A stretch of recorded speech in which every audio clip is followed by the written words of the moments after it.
Blog Talk Radio. Hello, everybody. Scott Golden here with the Power of Perception Pro Wrestling Radio Network. Welcome to those of you who are new. Welcome back to those of you who are seasoned veterans of what we do around here. We give a outlet to individuals who are in the independent pro wrestling industry, be it their companies or the wrestlers themselves. I love the ability to do that. I spent a dozen or so years working on the independent scene as a play-by-play announcer, and I love the opportunity to give guys a bit of a shine, and I'm really excited with today's interview. But before we get there, there are over 70 broadcasts on this channel, as well as the Power of Perception Radio Network, our original network. There's 350 over there, so over 400 episodes to check out, where we really give a spotlight to independent artists of all sorts, wrestlers and other industries as well. I encourage you to use the power of social media and your Google machine and check out both. In any event, you can do that through LinkedIn, Scott Golden on LinkedIn, Golden Opportunities Coaching, my parent company, or you can follow us, as 47,000 people are already doing on Twitter, at PO Perception. That Twitter follow, probably useful to you if you want to find out when we're live, as we're not live at the same time every day. Also, discounts on services, other cool stuff. But the good news is Tracer X will be with us momentarily. If you haven't seen this young man, go get yourself a subscription to flowslam.tv. My first interaction with seeing him wrestle was, in fact, the PWX, I believe the X16 Cup or something of that sort. And now he's branching out into WWN level promotions, including but not limited to FIP and Style Battle. So many really cool things. And if you like that high-flying style, this is a guy to check out. Certainly we're going to talk to him about getting started in the independent wrestling scene in the Carolinas and a bunch of other cool stuff. But we will merge that call now. Tracer, are you with us? I sure am. Thank you so much for taking time out of what I'm sure is a super busy schedule, especially on a weekend where more often than not, independent wrestlers on the road on the weekend. So thank you for your time. For folks not familiar with your work, kind of bring them up to speed a little bit. Let's see. I don't know. High flyer, daredevil of sorts, kind of taking a little less risks in the past few weeks just because slight injury, but hey, once I'm back to 100%, you can fully expect me to go all out. All right, so let's start at the beginning. What made you decide, hey, I want to get beat up on the weekends for a living as a wrestler? What brought you there? Well, I don't know. I was like 12, 13, and one of my friends got me back into watching wrestling, and I was just like, this is the coolest thing ever. And then as, I got older and did wrestling in high school, I was like, why shouldn't I do this? What's holding me back? So I just, found a place in Hendersonville, North Carolina, started training, and went from there. All right, and so the Carolinas has always been a hotbed for wrestling, but take us through finding a school and what was the training experience like for you? It's a long lineage of connect the dots of how I got there to that training school. It was my stepbrother's girlfriend's cousin wrestled at this place, and my stepbrother was like, hey, you should, go train here since that's what you want to do. And I went, I took a look at it, and I was like, this could be really good. But, this was in the summer of 2010, but I didn't really, I was just starting college and stuff. I was like, this isn't right now. But, the next year, I was like, I've got to pull the trigger on this or it's never going to happen. And, I'd rather do this than, look back at my life and say, what if, and, live with the regret. So, I went to my first day of training. It was very, difficult. It was different than what I expected. So, gosh, I just remember being in pain for a week. I remember that I used muscles in my body that I had never used before, like tucking my chin to take bumps. The muscles in my neck and throat were sore. I sneezed at church on Sunday after training, and I thought I was going to die. Okay, that right there is a soundbite. That has to go in. That has to go in every wrestling school commercial ever. I sneezed at church on Sunday, and I thought I was going to die. I mean, I think that speaks to just how taxing, training can be, and the getting to understand the rules of the road and kind of just how to get through wrestling. But let's go back a little bit further. Who are your influences, or some of them anyway, that made you want to step in the ring for the first time? I would go with Paul London and Brian Kendrick. Those were two high-flying, fast-paced guys that, in my opinion, when they were the SmackDown Tag Team Champions, they made SmackDown worth watching, only because, they transitioned from Thursday to Friday night, and Friday night somebody's going to want to sit at home and watch wrestling on TV. They're going to be out enjoying the world and, living their lives. So, I was, 13, 14. I didn't really have a social life at that time. So I would sit at home and watch wrestling. And when they came on, I stayed glued to that match just because every match was different in a sense. They always just were very enjoyable to watch, entertaining. So really those two guys.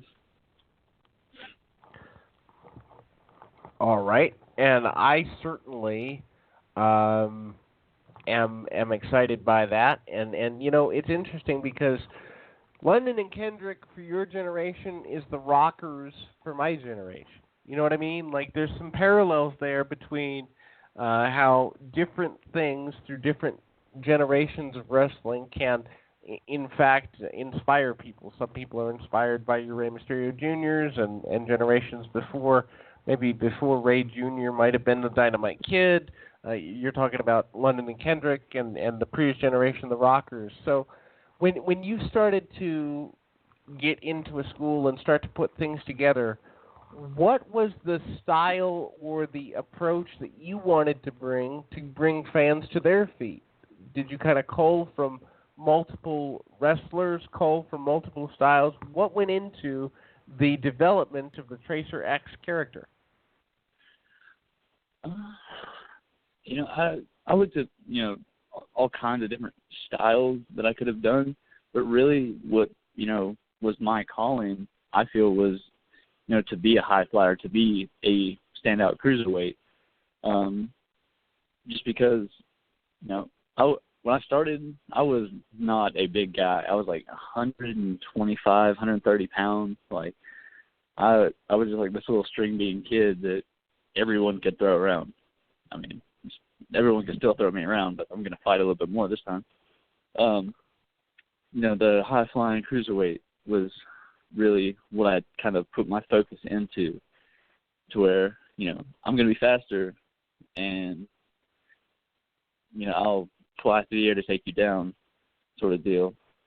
And, I would put in moves from, different people that, sort of had an impact. Obviously, the 450 splash, a lot of different people do it nowadays, so it's hard to pinpoint who exactly I, took that from, per se. Guys like Amazing Red, I love his cruiserweight work just because he seems to always be up against people that are much bigger than him. So, that I kind of played at that. Like, going back to Paul London, he had phenomenal matches as a singles competitor, too, on him and Akio on Saturday Night Velocity. Those were some phenomenal matches. I love going back on the network and watching. There's just so many different people I took from, and I can't really name them all. All right. So talk a little bit about the process of kind of connecting. Okay, I've had my first match. Tell us a little bit about that. But then getting your name out there and travel, a big part of the industry. Kind of take us through what it takes to get your name out there as an independent wrestler. Let's see. My first match was against my wrestling grandpa. He is Super Law, and I was extremely nervous my very first match, but it was great. I loved it. One of my favorite matches of all time, simply because it was my first chance to get out there in front of a crowd and show them that this is who I am. They there was these fans from the local playhouse down the road that had never been to a wrestling show before, and I was the first match they ever saw. And they were like, "This is awesome!" Like, they even got a chant going right before I lost. But just to go out there and be like, get that reaction in my first match, I was like, okay, I have to keep doing this. And branching out, trying to get your name out there to other people. Networking helps a lot. Social media, but not only that, it's if you're not booked, going to a show and just talking to the promoter, talking to bookers and things of that nature, helping set up ring. The first time I worked for PWX on a dark show, I wasn't booked, and I just took that chance. I was like, hey, what time is ring set up? I went down, set up the ring, gave me a dark match, and then gave me my time to shine. Networking for sure helps, especially if you have the right people. Ethan Case, he's the guy that trained me. Super Law trained him, so happy Father's Day to both you guys. Let's see. But, guys like Ethan and Rob Killjoy and stuff, when they go places, they're like, hey, you should bring this guy Tracer X, or they'll tell me who to talk to, or give us people in contact with me just so we can all go to these places together and get our names out there as a collective whole. And I want to talk a little bit about PWX. We've had a couple of guys from there on the show. Most notably, Anthony Henry's been on. And if you haven't checked out that interview, we'll get to Style Battle in a minute, which is another really interesting concept. But it really seems to me that places like PWX are really trying to bring back the art of episodic storytelling in a really strong way. So talk to us about having strong home companies or places where you as a wrestler get an opportunity to expand that character, build a fan base. How important is that in 2017? In 2017, it's really great to have a home company that you can go to, and each week everybody know who you are. Because you can come back and be like, yeah, this guy. Because going place to place where people don't really know you, to me, it's a little frustrating, just because people don't know you. They're not going to know who you are, what you're about, your style. So they're not. It's going to be somewhat difficult for them to make a connection with. But if you're a good worker and you have that ability, it's not going to be difficult. But being at a home crowd, it's just amazing, because people already know who you are, and you can just really grab a hold of that crowd, feel more of a connection with them, and especially the PWX crowd. Though the fans there, they're not just fans; they are family, and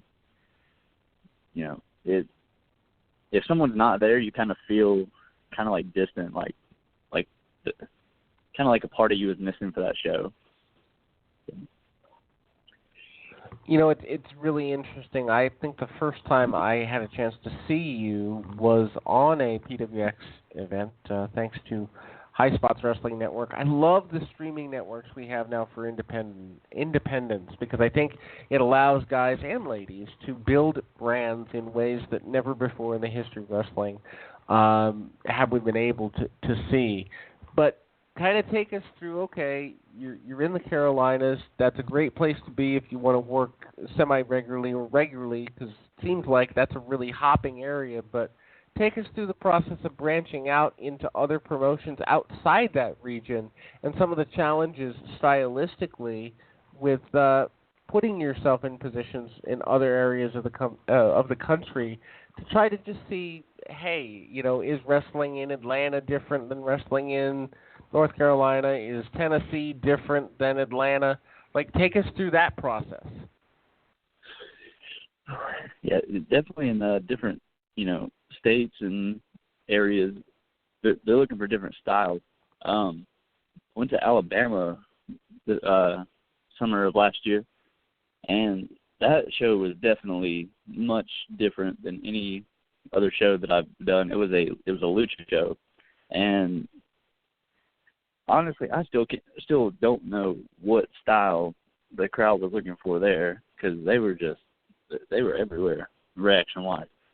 But I mean, they weren't really looking for old school, because me and the guy traded arm drags and headlocks for like 5 minutes. And they didn't care. Like, oh, okay. So then once we started hitting each other in the face, and they were like, yeah, we love it. Just like, okay, you guys are violent. That's cool. And definitely, it's different compared to going to Tennessee, where, Rock and Roll Express, all those territories from back in the day, they love, old school with this holding arm bar for 5 minutes, and that'd be the finish, or a drop kick be the finish. It varies from company to company. I know Nova Pro in Virginia, they have a hot crowd start to finish, and it doesn't matter what you do, they're just going to love it because it's wrestling. And definitely in the Carolinas, always a hotbed. We have shows that vary from, small town to the big times with iPay-per-views and stuff. But, you have a fan base that just love wrestling. They're going to come and cheer or boo based on good work and then wrestling. So combine both of those, and you've got one heck of a show. So here's my next question. I think anybody who hasn't seen your work owes it to themselves. Go get a FlowSlam.tv subscription, $20 a month. It's a little pricey for some, but they give you at least 6 to 8 shows that are new, plus a robust library, and you're supporting men and women who actually do this for a living, and most of the time they're losing their tail to perform. Independent wrestling, not where the money is. But one thing I would encourage people to check out is your Style Battle win. I love the concept of Style Battle. I think the tournament style is unique. It's different. Harkens back to the original UFC in the early 90s. But take us through that tournament. Take us through the mindset of what it is to wrestle in a tournament, and do you prepare differently when you know that there's a chance of wrestling multiple times in the same day than just a single match? Oh, yeah. First, I'm going to give a shout-out to FlowSlam.tv, because without them and PWX and the X16 tournament, I wouldn't have even been a part of Style Battle. Because, Gabe Sapolsky, I hope I said his name right and didn't butcher it, he saw something, like he watched the X16, and he saw something in me because of FlowSlam that was like, hey, we need to bring this kid down to Style Battle. So thank you for that. But the Style Battle itself, I was nervous because I'd never been on a stage that grand before. It was it was surreal just to be a part of it. But match one, you're against Fred Yehai. Okay, and it was very different. It was a technical match, but it was also had to be fast paced. And then I was like, okay, he's gonna win, whatever. No, you're over. Oh, what? Okay, so we did that. The crowd hated me because they love Fred Yehai. I understand. I get it. I love him too. He's a nice guy. It was definitely hard to prepare mentally for, not only, just multiple matches. So first match goes by, and they're like, okay, you got Sami Callihan. What? Now I'm like on Dream Street because I never in a million years thought that I would be in the same ring as Sami Callihan. And we go have a phenomenal match. I win that one. I'm still, oh my God, I'm going to the finals. What's going on here? I get attacked after the match. The crowd somewhat starts liking me because Sami Callihan just destroyed me. And then myself and Anthony Henry, the current PWX World Champion, we go, gosh, I don't even remember how long, 15, 20 minutes. And we both got attacked after our matches respectively, him by Drew Galloway. And just being, mentally and physically drained by that point, we went out there and essentially killed each other just to have another awesome match for not only the fans there in attendance, but also the fans watching on FloSlam. And, just to be able to win over Anthony Henry, win style battle, just a kid from Asheville, North Carolina that never dreamed that he would be there. But, to win the whole thing was just one of the greatest moments in wrestling for me, personally. And I've got to tell you an interesting little side story. The first time I'd ever seen you wrestle was as part of the X16 tournament. And it was so funny because I remember watching, and when I watch, I'm so nuance-based. I'm so just, everything has its place. I'm going, hey, the whole WWN network thing, they need to pick this kid up. There's that energy and that high level, you look like someone who is enjoying what you're doing. And I think one of the things that is missing in a lot of independent wrestling companies and just the mindset of independent wrestling is everybody's trying to make it, everyone's trying to make money, everyone's trying to turn this into a business, and you need to do that. But I think people connect when they know you're having a good time.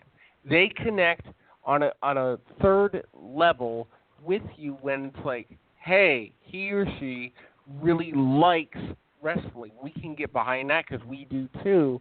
And I think that, at least to me, is what won people over. Oh, yeah. I mean, there's days where I just don't want to be, I'll have matches where I don't want to be in them. It's not so much that my work reflects that. It's just, my attitude going into it. You can just tell.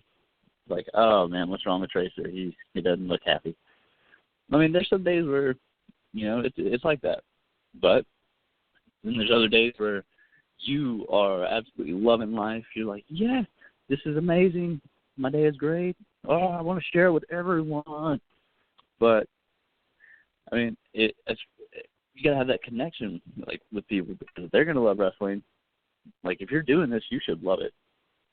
But, I mean, you can't expect the fans to love it if you're over here God, I don't want to do this match. It's just, it just makes for a better time if you're enjoying it, opposed to somebody else. You're only as happy as you allow yourself to be. So I'm curious. I've got to know, where did the Tracer X name come from? There's got to be a story there somewhere. Well, I'm going to ask you where you think it came from. see, and the creative part of me says tracers like tap or break the code. So like a tracer is somebody that kind of gets behind the scenes. The X is the X factor or the unknown, and I'm also thinking it might relate to the extreme risk, extreme intensity, something of that nature. That's what I'm thinking. Well, I like all those guesses. I'm going to use them. But Laura Lyons she does the wrestling or live from the Armory or at the Armory, one of those two. She had this idea that I combine a straight edge lifestyle with speed racer. Also a good guess, but really it's not as complex as people look into it. For whatever reason, my brother just started calling me that in high school. I hated it. I was like, why are you calling me this?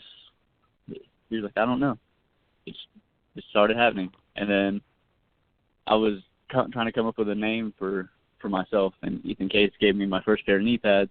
They said Trace across them. And I was like, well, there's a sign. I have to do this. So that's how Tracer X was born. It's almost the happenstance of it. I use this nickname, and then the universe sends me, okay, I'll do this. It's just one of those, dumb luck kind of things. Like, okay, I guess this is happening. So I've got to ask the question. You mentioned being a little bit down with a minor injury somewhere in the last few weeks. What's the worst injury you've had, and then what's the worst injury you've seen? That is a tough one for me personally. I've had 3 in the past 6 years, which averages to about 1 every 2 years. I've got a minor in math, just throwing that out there. Let's see. I can tell you all 3. The first one was I ripped my eyelids on my left eye. That was a tough one. Can we tell the story on that one or just keep going? Well, I assume you're not an alligator or a gecko, so that could have been really dangerous. There's probably a story behind that. Oh, yeah. Let's see. I'll just go in depth. One weekend, I was doing a match, and I got kicked in the eye. It blacked up, swelled, busted some blood vessels. It was no big deal. Just one of those things. So next week, I go into a match. It's healing, scar tissue, very soft. I go for a suicide dive. Only one of the first few I attempted. I didn't tuck my head enough. So the rope grabs my face about the bridge of my nose and just snaps my head back.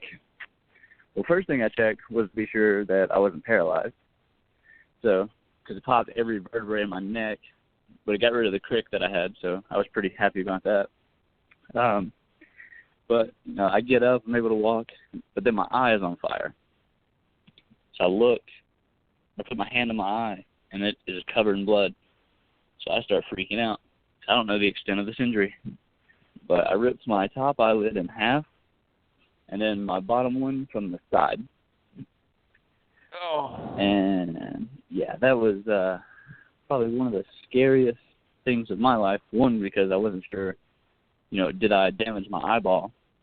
Was I going to be blind the rest of my life? That sort of deal. But then at the hospital, having to watch as a doctor stitches on my eyelid with a needle like an inch away from my eye. I couldn't blink, couldn't close my eye.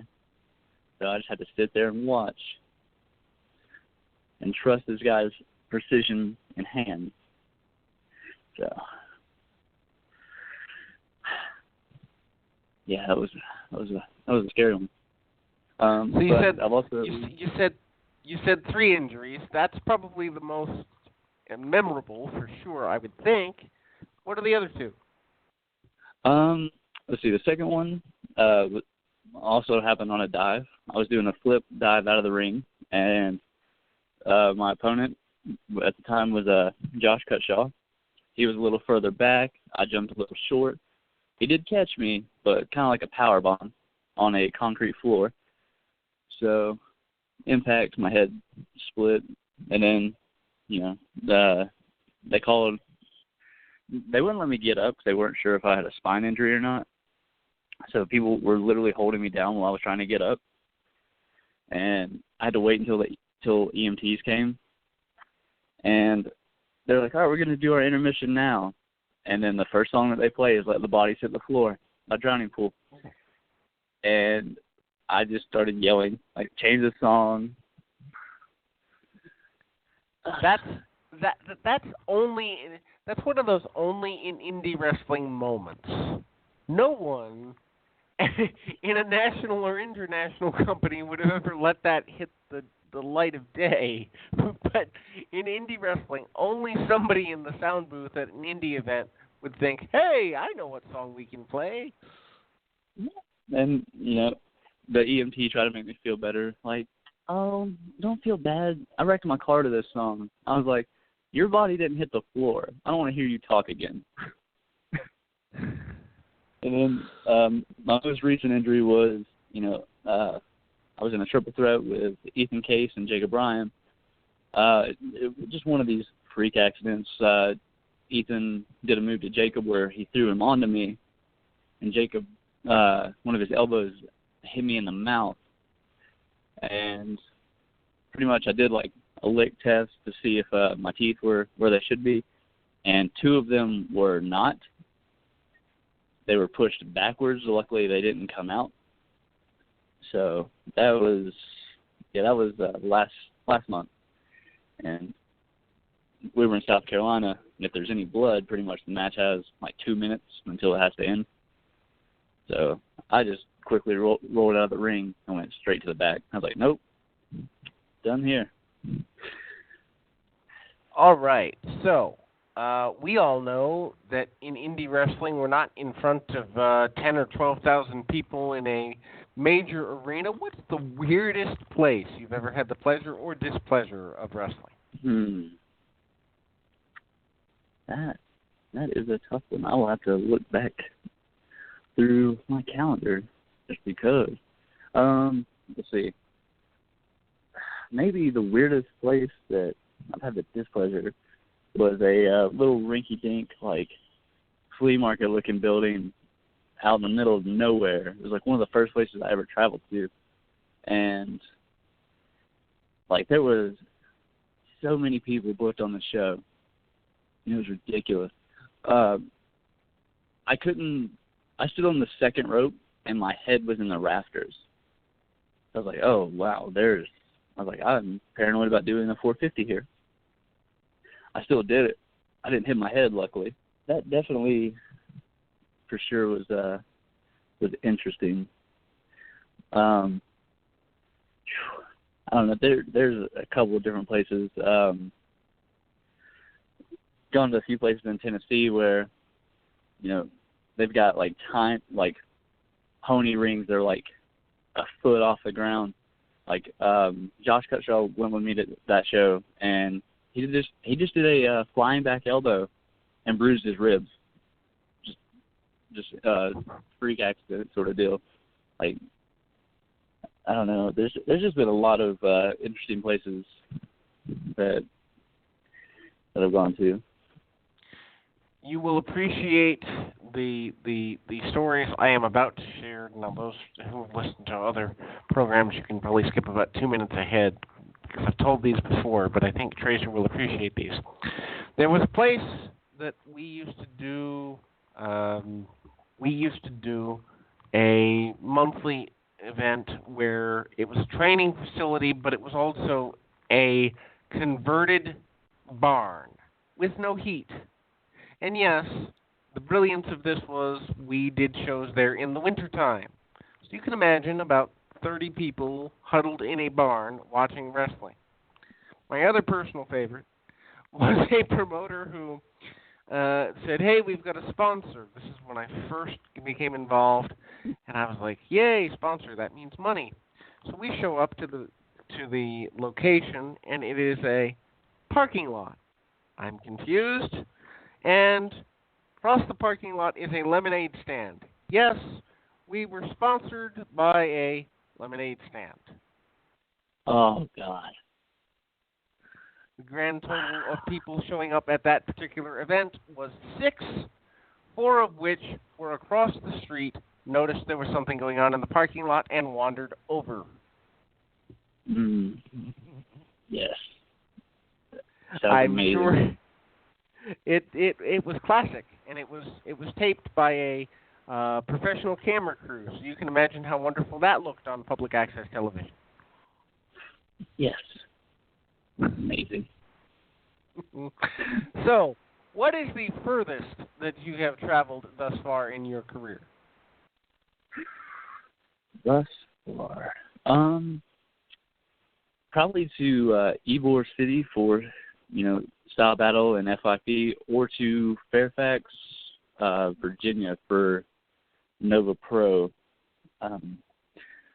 Either of those. I know coming up in about 2 weeks, I'm going to New York for Dynasty Pro Wrestling, I believe. So that will definitely be the furthest. So, wait a minute. I had forgotten your involvement with FIP. Take people through the FIP experience. It certainly is an adult audience experience for sure. Take people through that as well. Yes, definitely adult vibes. They sent out a mass message to everybody that was involved on that show, and they were like, "Here's the deal: you can cuss, pretty much say whatever you want, just don't insult people." I was like, "Cool, this is gonna be fun." So, being on family shows, quotation marks, pretty much the entire extent of my career, being able to go out there and just hear people yelling and cussing, I'm like, oh my God, what? I'm not used to this. I covered my ears and stuff, but it was definitely an experience just because I get to be in a 6-man tag. I was in the main event with Austin Theory and Sammy Guevara against Sammy Callahan, A.R. Fox, and Darby Allin, and that match was phenomenal. Just because it was so insane and, the crowd going crazy. We're, fighting through the crowd. Gosh,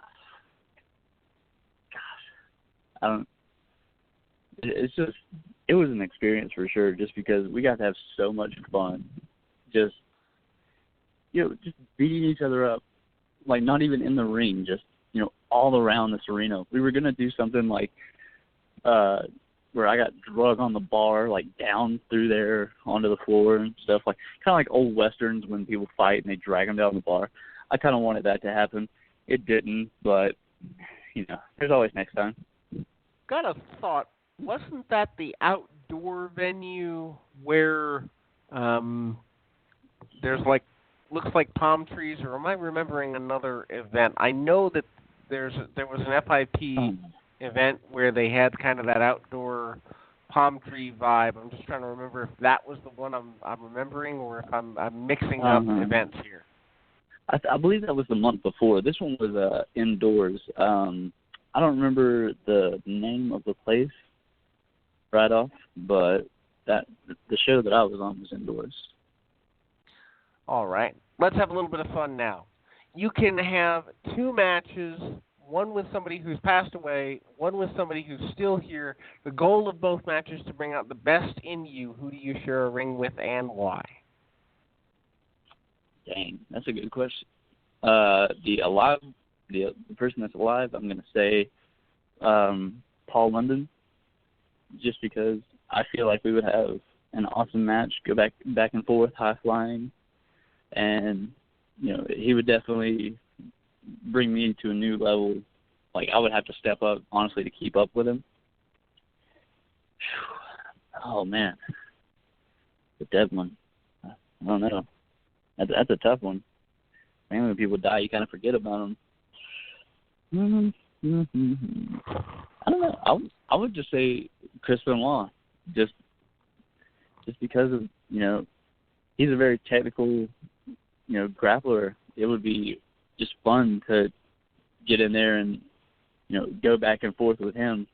And even if obviously he's going to be a lot better at it than I am, but to learn from that match would just be tremendous. So those two guys for sure. We give you a magic wand. We say you can make one change to independent wrestling as a whole. It can't hurt anybody, has to help as many people as possible. What do you do and why? Teleportation. Because it would make getting to shows across the country and, you know, town to town a lot easier for guys. So that way, you know, you're not killing yourselves driving all night, like on lack of sleep, worrying about wrecking your cars and killing everyone in the car with you. So I feel like teleportation would help a lot in the independent wrestling company. Not to mention, you could probably hit, an afternoon show, an early evening show, and a late evening show with, teleportation. You can get a triple payday, which sounds pretty good. Exactly, more money for everybody. It's a win-win-win. All right, so talking about that, how does one build a brand in 2017 in independent wrestling so that one can make a living? I know that merchandising, a big part of that, social media following, another big part of that. What's it like to build a brand as an independent wrestler in 2017? It's kind of difficult. Some people it comes a lot easier, like the Ugly Ducklings. They have their brand all their own. Like, you know, they have coloring pictures, shirts, stuffed ducks, rubber ducks, duck call. They just have all this stuff, and they just incorporate it all into their matches, their social media. They're just all around building this up. For me, another nickname my brother called me, it was a variation of Trace Rex, was Traceosaurus Rex. So, like, do you see dinosaurs on my shirts and, maybe gear in the future? That's what that is. It's the Traceosaurus Rex. And it's difficult to kind of branch that out to people to an extent, just because people see, oh, dinosaur, cool, move along. But, if you have some fans that, kind of talking, they'll be like, asking about it, what's this? Glad you asked. On one of my shirts, I've got, throw your X up, and then you got like an angry-looking dinosaur because you can't do it because he's got short arms and because he's extinct. It's funny, and I've got something off the air I'd love to talk to you about, because I've got another way to go with that merchandising and that branding that might be a little more, I won't say different, but kind of easier for people to grasp onto, because I think the ease of grasping onto something is directly related to the profitability of any pro wrestler and pro wrestling company. I think sometimes we as entertainers make things too complicated, too inside, or not relatable, and there's a challenge in that, isn't it? Just because you know the story doesn't mean everyone else does. And so there's an art form to making connectable stories, I think. Right. It also helps if you're, creatively artistic as well. I am not that. I'm artistically challenged. I can't draw, a paper bag to draw myself out of. So that, luckily for me, I've gotten in contact with some other people, some artists, that I can give them an idea, and they draw up their best rendition of it. And, whether it fits my creative idea or not, I'm like, yeah, I like this. I can use it. And because, if somebody's going to take time to do something for you, why not use it? So, how about we give people a story from the road? What's the craziest thing you've ever that you can tell or feel comfortable telling? Craziest thing that's ever happened in travel, en route, hotel, some sort of story where you look at it and go, all right, only in wrestling? I can tell you one where me and a couple friends got shot at outside of a venue. Okay, that sounds like a story worth telling. Yeah. So, let's see. It was myself, Josh Cutshaw, and our friends TJ and Little Chris. Let's see. We're just hanging out outside this building, and we're talking. We're the only ones there, and it's like 1, 2 in the morning, something like that. Like we've just been standing out there since the show ended, just talking, and some guy drives down the road, think nothing of it. This person does a U-turn, comes back up the road, does another one. When he comes back, to where we are, he stops and, fires a shot in the air. Okay, you're cool. Like, he drives away. So we didn't think anything of it. Just like, this guy's, just doing what he does best, being a jerk. But he did the same process. U-turn, went back up the road, another U-turn. When he came back, this time he stopped, pointed the gun at us, and fired 4 shots. And, luckily nobody was hit. They hit the car beside us, the building behind us, and then the other 2 bullets went somewhere. So at that moment in time, we all thought, okay, maybe we should leave now because we just got shot at. So we're all headed to our respectable cars. Well, police roll up, and the first person they go to is our friend TJ. He just happened to be black. He immediately hands out the window, I didn't do this, blah, blah. We roll over, trying to, settle things down, explain what happened. Well, the promoter calls us. First thing he even tells us, after he asked what happened, he didn't ask if we were all right. He just goes, hey, man, don't post this on social media. We want fans coming to the show next week, so we don't want to scare them off. Okay, man. You've got to be kidding me. I mean, my first thought would be, okay, who did what? My second thought would be, is that a crazy fan that didn't like what they saw as part of the event? My third thought would be, hey, these people might get shot at, and it's my company, and we don't want that. Hello? Yeah. He's just like, yeah, man, don't be posting this on social media. And then he was like, do you think it was a rival company coming to take me out because they shot the car where I usually park? We're like, no, nobody cares about you that much. Chances are it was a drunk person who might have had other motivation, who might be, I don't know, a little off their rocker just a bit. Just a little bit. Our friend Little Chris, he has like cerebral palsy and scoliosis and stuff. But he's hilarious. He just like, now we look back and laugh about it. He's just like, man, what if one of the bullets would have hit me and fixed everything that's wrong with me? Like, we'll never know now. All right. So I want to give you, we've got about 10 minutes remaining. I want to give you an opportunity to tell people, A, where they can go to see your stuff, buy your merchandise. B, where can they see you live upcoming in the next few weeks / months? Well, let's see here. Let's see, I've got a couple matches on YouTube. Search for Tracer X.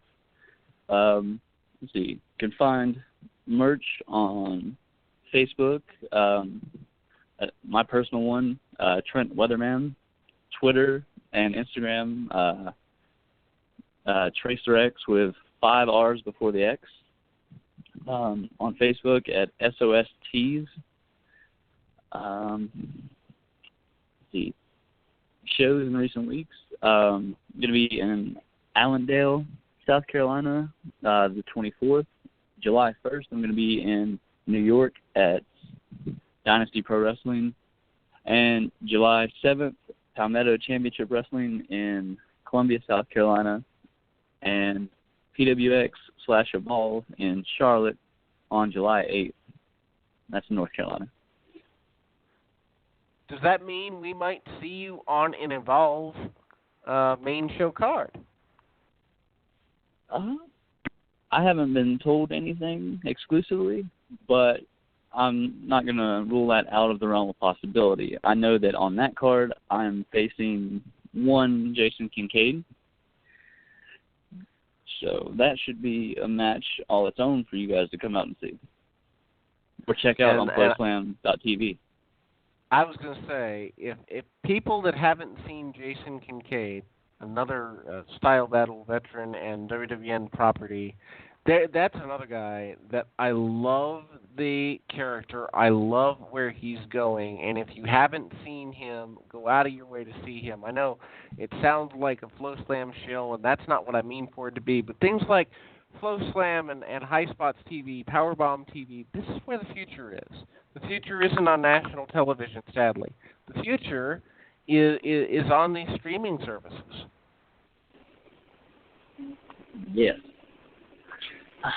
Man. Man, what happened? Oh. Okay, there we go. The streaming services, God, they just allow other people outside of coming to those shows to be able to get eyes on you, which luckily, for FlowSlam.tv,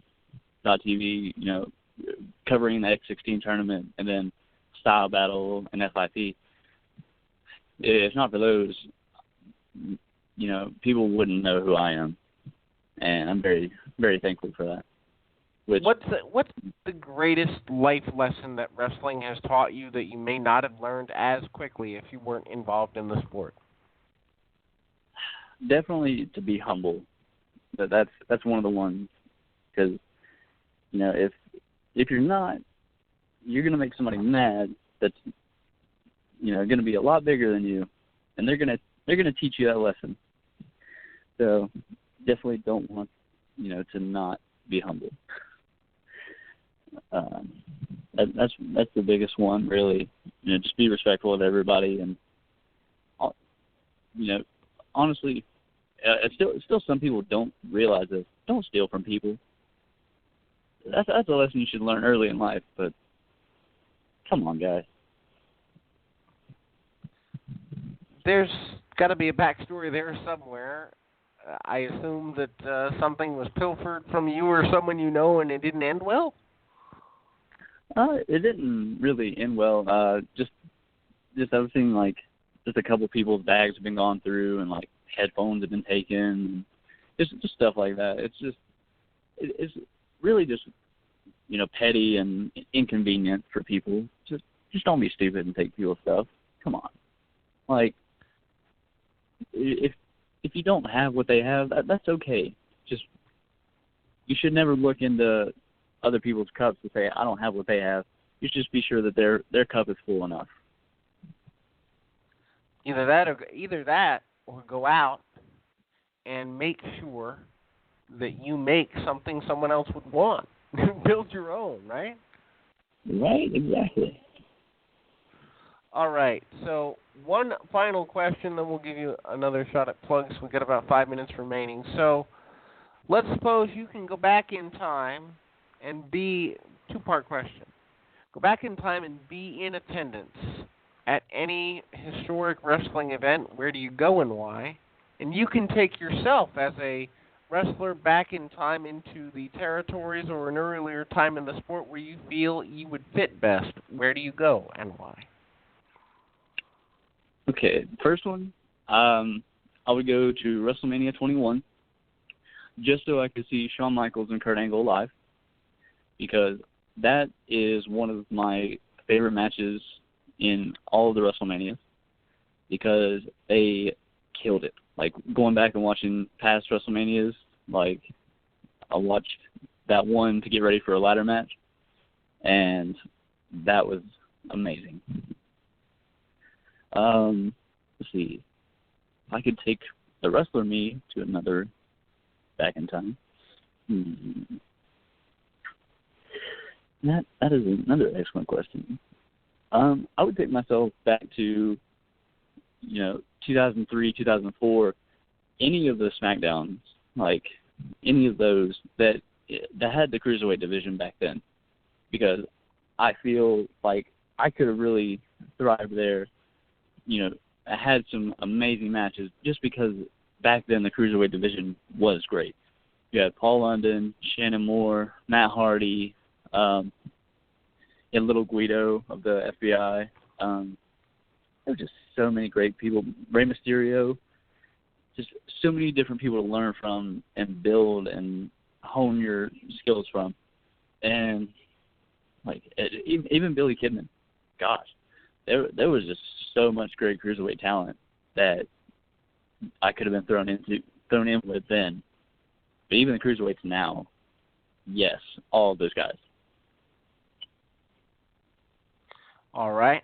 And so, any final thoughts as we close for the day? I thank you so much for your time. It's been a fascinating interview, and I'll be in touch just to try and help you along on that road. My favorite one of my favorite parts about Style Battle was looking up all the vanity tweets.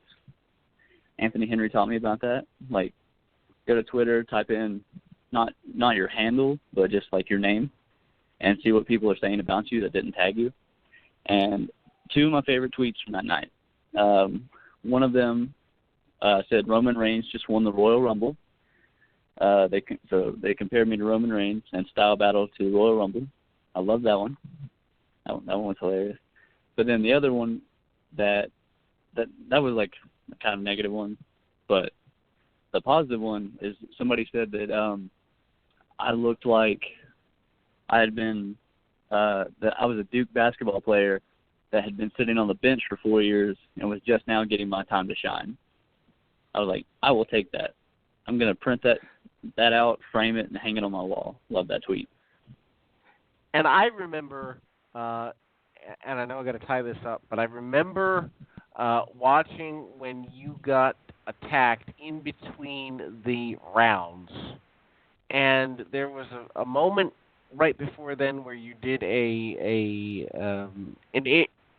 interview where you were completely caught off guard, and I meant, wow, this kid is a southern version of Mikey Whipwreck all these years later. Because I thought, he's got the facials of like, oh my God, I did it. I can't believe I did it. It was just awesome. Anybody who has not seen Style Battle, go check that out. It is worth your time. And on that, we will close for today. Anybody who is still here with us, please feel free to go back and check out all of the shows that we have done. We've had Bruce Pritchard, we've had Anthony Henry, we've had Tracer X now, we've had so many more. We're going to have Jim Molyneux tomorrow, I think it's tomorrow, at 7 p.m., former ECW referee, so much more. And we continue to need your support. Support us on Twitter at PO Perception. Scott Golden reminding you, keep your feet on the ground, your mind in the moment. Until next time, everybody.